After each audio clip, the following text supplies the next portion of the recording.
I am Dr. Márcio Pereira, a neurosurgeon and neuroscientist, and I dedicate my work to studying how the human brain constructs emotions, bonds, and behavioral patterns that we rarely consciously perceive.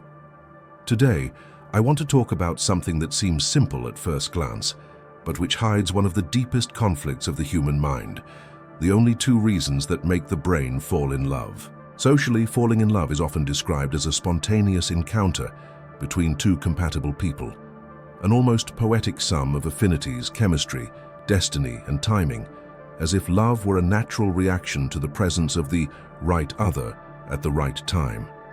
This narrative is comfortable because it preserves the idea of conscious choice, emotional freedom, and control over what we feel.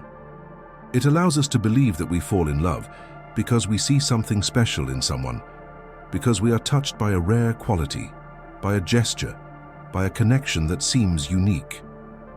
The problem is that this explanation, although socially accepted and widely repeated, does not withstand a deeper analysis of brain function. It describes the subjective experience, but almost completely ignores the mechanisms that produce it. From a neurological point of view, the brain does not fall in love because it recognizes objective virtues, nor because it rationally calculates emotional compatibility. It falls in love because certain ancient systems, shaped by survival, attachment, and emotional regulation, are activated in a specific, predictable, and often dangerous way. When someone says, "I don't know why I fell in love," that phrase isn't a figure of speech. It's literally true. Most of the processes that lead to intense attachment happen below the level of consciousness, in circuits that weren't designed to generate happiness, but to reduce threat, maintain bonds, and avoid abandonment. What we call love in this initial phase is often the side effect of emotional defense mechanisms disguised as effective choice. Before we move on, we need to dismantle a central belief that the brain falls in love for multiple reasons. In reality, when we observe consistent patterns in behavior, neuroimaging, and the repetition of bonds throughout life, we realize that almost all love stories converge on two fundamental motives, which are repeated even when faces, contexts, and narratives change. The awkward question, which almost no one wants to ask, is simple and unsettling. What if what you've always called love didn't begin where you believe it began? The primary reason the brain falls in love isn't directly related to romance, affinity, or conscious desire. It originates in a much more primitive territory, the need to regulate fear. The human brain is, first and foremost, a survival organ. Long before learning to love, it learned to detect threat, anticipate loss, and seek emotional security in uncertain environments, and it is precisely at this point that passion begins to form, even if it is rarely recognized as such. From childhood, the nervous system learns to associate human proximity with reduced anxiety. When we are close to someone who conveys predictability, attention, or emotional validation, even if intermittent, causes a temporary decrease in activity in circuits linked to threat, especially those associated with the amygdala and alert systems.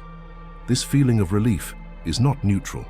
It is registered by the brain as something valuable, almost vital, and the brain begins to seek out what reduces its internal state of tension.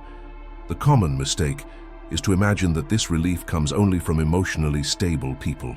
In practice, the brain doesn't seek stability, it seeks familiarity. If an individual grew up in environments marked by emotional insecurity, affective unpredictability, or a lack of consistent validation, the nervous system learns that love and anxiety coexist. In this context, the brain begins to interpret fluctuation, silence, ambiguity, and even rejection as normal elements of the bond. When it finds someone who reproduces this pattern, something is recognized, not consciously, but biologically. That's why many people report an immediate feeling of intense connection with someone who objectively generates more anxiety than tranquility. The brain isn't confused. It's regulating an old fear in the only way it knows how, by approaching what it has already learned to tolerate. Passion, in this case, arises as a response to the momentary relief of anguish, even if that relief is followed by new doses of insecurity. Dopamine enters this process not as pure pleasure, but as anticipation. the brain begins to oscillate between tension and relief, creating a powerful chemical cycle. Expectation, doubt, approach, relief, loss again. This pattern is highly addictive because it keeps the nervous system in a constant state of alert, subjectively interpreted as emotional intensity. And intensity, in affective culture, is often confused with depth. At this point, the brain isn't choosing someone to love. It's desperately trying to silence an old fear of abandonment, invisibility, or rejection. The loved one unknowingly becomes an external emotional regulator. And the weaker this regulator is, the stronger the attachment tends to be. The question that is beginning to form, albeit uncomfortably, is this: when you fall in love, are you getting closer to someone? Or are you trying to escape an inner state that you've learned to fear from a very young age? If the primary reason the brain falls in love is linked to the regulation of fear, the second is anchored in something equally fundamental, yet less evident: the need to maintain a coherent emotional identity. The human brain does not tolerate inner emptiness well. It needs narratives that explain who we are, why we suffer, and where we are going. And often, passion emerges as a silent solution to an identity that is beginning to fragment. In neurological terms, identity is not a fixed essence, but a set of circuits that maintain a stable sense of continuity of the self over time. When this continuity is threatened by losses, failures, rejections, or prolonged periods of loneliness, the brain enters a state of instability. It's about sadness. It's about internal disorganization. The unconscious question ceases to be, "Who do I love?" and becomes, "Who am I without this bond?" It is at this moment that passion can emerge as an organizing axis. The presence of the other offers an external reference capable of giving meaning to the internal chaos. The brain begins to define itself in relation to that person. I am desired, I am chosen, I am needed, I am seen. These markers are not romantic, they are structural. They help to sustain a minimal image of personal value when internal systems fail to produce it on their own. Dopamine once again plays a central role, but now associated with the construction of meaning. Each message received, each sign of attention, each gesture interpreted as confirmation reinforces the internal narrative of identity. The other ceases to be merely someone and becomes a regulating mirror of the self. The problem is that external mirrors are unstable by nature. When they fail, identity collapses.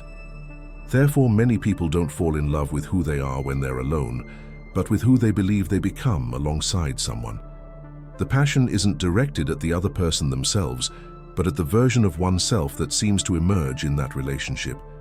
This phenomenon explains why, after the end of an intense bond, the suffering isn't limited to the loss of the partner, but involves a profound feeling of personal disintegration, as if something essential had been torn away. Socially, this is often interpreted as true love. In practice, it is a temporary identity fusion, sustained by circuits that were not designed to last indefinitely. The brain confuses the momentary restoration of identity with affective destiny and ignores the signs that this structure is too fragile to sustain a healthy emotional life. Here arises another difficult tension to face. When you say you love someone, are you really seeing the other person? Or are you protecting a version of yourself that you can't sustain on your own? When the two fundamental motives, regulation of fear and reconstruction of identity, are present, acting simultaneously, the brain enters a paradoxical state. It intensely desires that which at the same time threatens its stability. This conflict is not clearly perceived because it occurs at different levels of the nervous system. While areas linked to reward and anticipation reinforce the approach, self-protection circuits remain in constant alert, producing anxiety, hypervigilance, and doubt. This is why many relationships marked by intense passion are accompanied by persistent suffering. The brain craves closeness to alleviate fear and sustain identity, but fears the loss of this very source of regulation. This state generates contradictory behaviors: seeking, withdrawal, silence, impulsivity, control disguised as care. None of this is random. They are disorganized attempts to maintain the bond, without fully exposing oneself to the risk of abandonment. Culturally, this conflict is romanticized. Emotional instability is interpreted as a sign of depth, anxiety as proof of love, and jealousy as a demonstration of bonding. Society, by reinforcing these narratives, helps to mask the fact that many relationships are not sustained by conscious choice, but by nervous systems trying to protect themselves from old internal breakdowns. From a neuropsychological point of view, desire is not born in isolation. It is shaped by implicit memories, early experiences, and affective conditioning that operate outside of language. The brain learns early on which forms of closeness are safe, which are dangerous, and which are simply familiar. Later, it confuses familiarity with love, repetition with destiny, intensity with connection. This conflict becomes particularly evident when the relationship demands genuine emotional maturity, clear communication, predictability, boundaries, and emotional responsibility. For a brain accustomed to regulating fear through instability, these characteristics can seem strangely uninteresting or even threatening. Calmness is mistaken for emptiness. Security is mistaken for a lack of passion, and the brain, seeking what it knows, reverts to the same patterns, even when they have already proven painful. At this point, the question ceases to be romantic and becomes structural. What exactly is it about you that resists when the relationship starts to become too secure? As these patterns repeat throughout life, the individual tends to believe they are making conscious choices, when, in reality, they are merely obeying already established neurological pathways. The brain interprets repetition as internal consistency. What is repeated begins to seem natural, my type, my way of loving. The feeling of choice is preserved, but the real field of possibilities has already been drastically reduced by past conditioning. Society plays a silent yet decisive role in this process. From an early age, we are exposed to narratives that exalt intense love, suffering passion, and the destabilizing bond as something noble, profound, and transformative. Tranquil relationships are often described as lukewarm, predictable, or boring. This discourse doesn't create the standards, but it legitimizes them. It offers a cultural justification for the brain to continue seeking what it has already learned to associate with emotional survival. From a neurochemical standpoint, this creates a vicious cycle of reinforcement. Unstable relationships produce dopamine spikes, followed by abrupt drops, keeping the nervous system in constant search of restoration. The absence of this cycle, in more secure bonds, can generate a feeling of emptiness or disorientation, not because there is a lack of love, but because the stimulus to which the brain has become conditioned is absent. Paradoxically, suffering comes to be interpreted as a sign of genuine involvement. Over time, this pattern takes a silent toll. The ability to recognize emotional safety deteriorates. The individual becomes more tolerant of anxiety, ambiguity, and frustration, while losing sensitivity to signs of stable care. The brain adapts, but this adaptation does not mean health. It means survival within a restricted model. Perhaps the deepest illusion is the belief that loving in this way is inevitable, part of one's personality or destiny. This idea protects the system from painful questioning, but it also prevents any possibility of real transformation. As long as suffering is romanticized and socially validated, the brain will have no reason to revise its own criteria for attachment.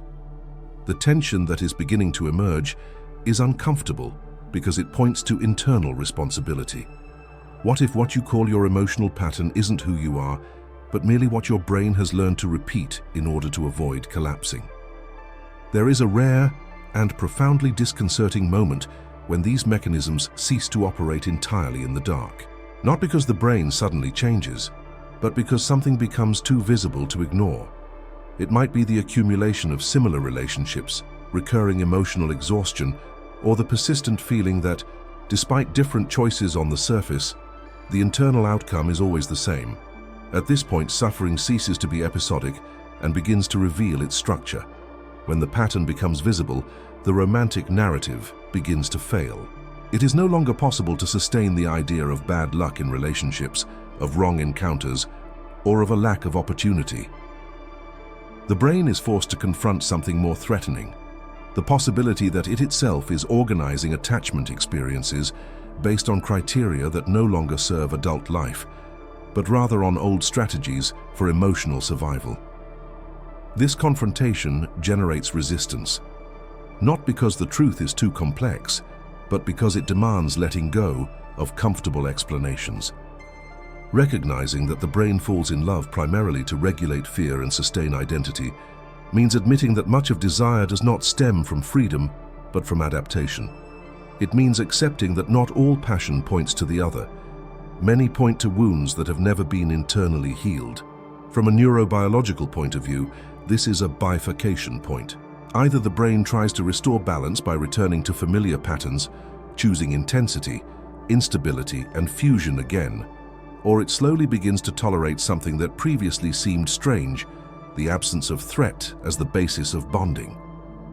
This transition is neither romantic nor immediate.